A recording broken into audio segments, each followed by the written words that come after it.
This was a pretty cool chapter and a neat way to start off Volume 44. I really like the double-page spread at the end and the faces the 5 Vice Admirals. One Piece, Chapter 420, man. Buster Call. 420. Well, hello, my brothers and sisters and Vice Admirals of the Nerd Nation. I, as always, am Jim, here to bring you another review on the awesome and action-heavy Buster Call-centric tale of One Piece. Now, our last chapter, of course, saw us wrapping up the last volume, and as we saw a number of different things happening, really for me, the kind of the pinnacle and really the apex of the whole thing at the end was the fact that Robin is now saved. Sniper King from the Tower of Law, taking guys out from probably a half a mile away. You know, Frankie jumping in front of the bullet and gunfire to protect Robin. Sniper King going and telling, you know, Frankie, hey, listen, check this for this red piece of cloth. It's got the 4 keys in it, so now we know that Robin's going to be saved. And that's how things left off, boy, I tell you. And, of course, the fight that's raging between Rob, Lucci, and Luffy, everybody trying to escape through the underground tunnel, just all kinds of crazy shit. And then the Buster Call's on its way, too, so that's how things left off, and actually that's how things pick up right over here. Now we're diving headfirst into Volume 44. We've got the sexy Nico Robin. What a wonderful outfit she's wearing there for all of our enjoyment. And then, of course, we've got some guys, it looks like Lucci in the background over there, and Luffy, which I'm sure is going to be one of the focal points of their, you know, obviously their battle. So things start off, actually, and I kind of like how it all worked out. It picks up exactly where it left off, and Robin is now free. Frankie goes through the keys and winds up finding out, you know, finding the key that opens her cuffs, and she's free, right? So he goes and communicates to, you know, to everybody else through the transponders now, mainly through Sniper King. You know, obviously she's free now, and we get Zoro and Sanji, and of course Usopp's up on top of the Tower Law, and they're all like rejoicing, yeah, you know, go team. Just such a great feeling to see that happen, right?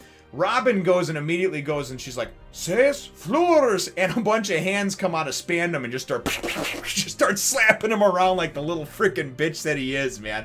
Oh, and I just loved it because it's exactly what I've been wanting to do to him for about, I don't know, 50 chapters or something now, you know? Except for she did it ×6, which is great. She's like, I could do this all day. Frankie's like, yeah, I bet you could, but we got to get going here. We got to figure out what the hell we're going to do, you know?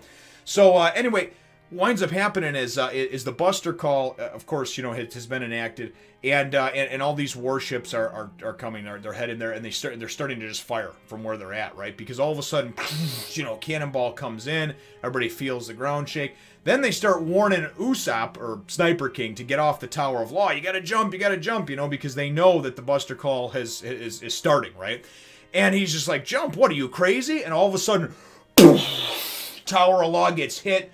Gets completely wiped out. I mean, just falls off the top part of it that was, you know, sliced by Kaku and his awesome giraffe Tempest kick. Slides off, falls off, and there's an explosion and everything else.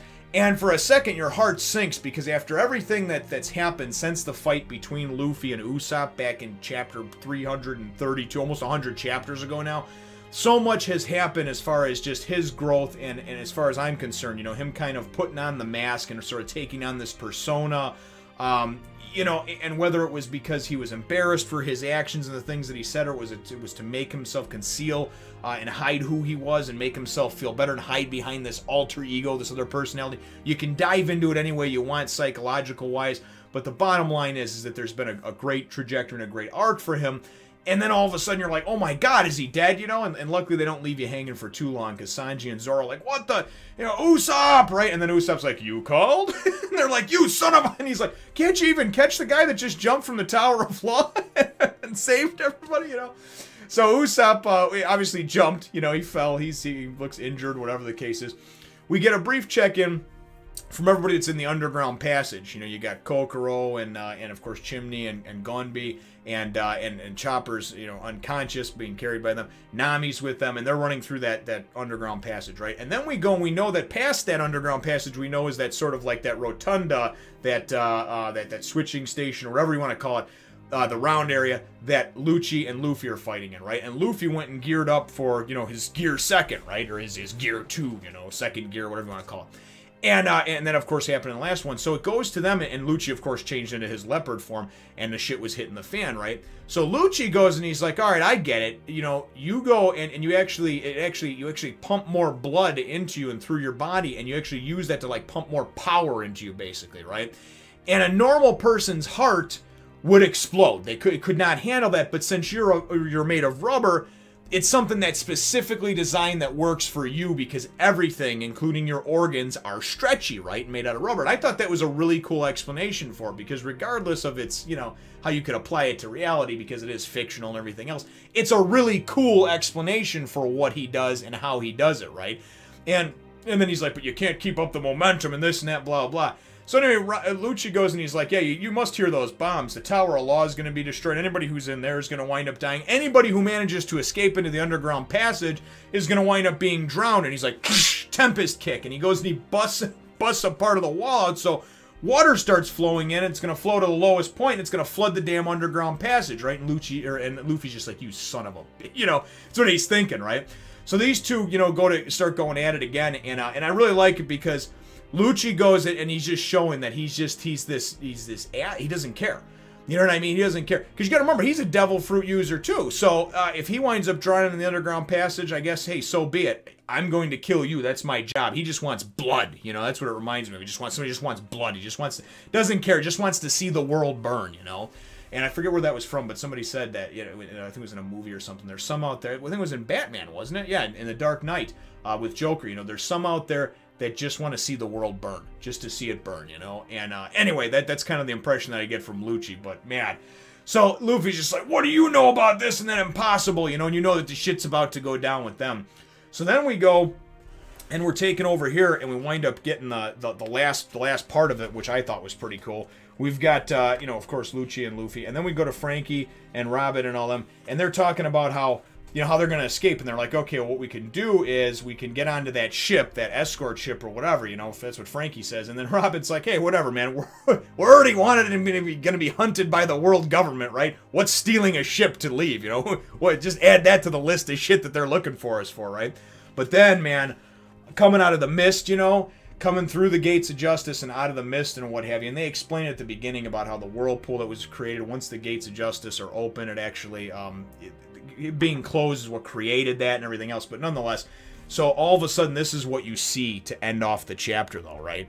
Just a double page spread and a fleet of warships, and then you go and you see the faces all at the bottom, of course, across the bottom over here, of the 5 vice admirals that are actually in command and that are commanding those 10 ships. Now I'm not familiar with, and I don't know any of these fellows.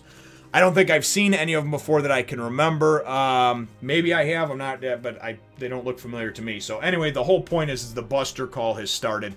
The fleet of warships is here, and now it's not just a couple of errant cannonballs that are coming. I mean, these things are just gonna fucking surround the island and just burn it to the ground, you know? So, definitely, man, it's crazy. The shit's about to hit the fan. It's hitting the fan. It's splattering all over. Amazing, awesome stuff, though. But what a great way to start out the next volume over here. So, my chapter question for you, though, brothers and sisters, is ultimately, what are your thoughts on, I guess you would just say on Lucci and the way Lucci is, what kind of villain do you think he is? You know what I mean? Do you really like him as a villain? Do you think that he's just a great sadistic, cold killer type, you know?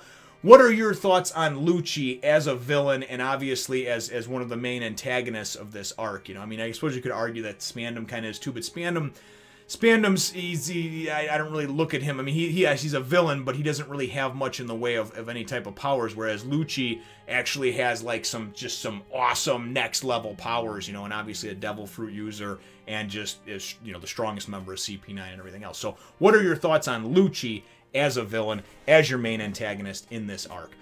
And obviously, I guess the last one as well. So, but leave your answer to that question in the comments down below.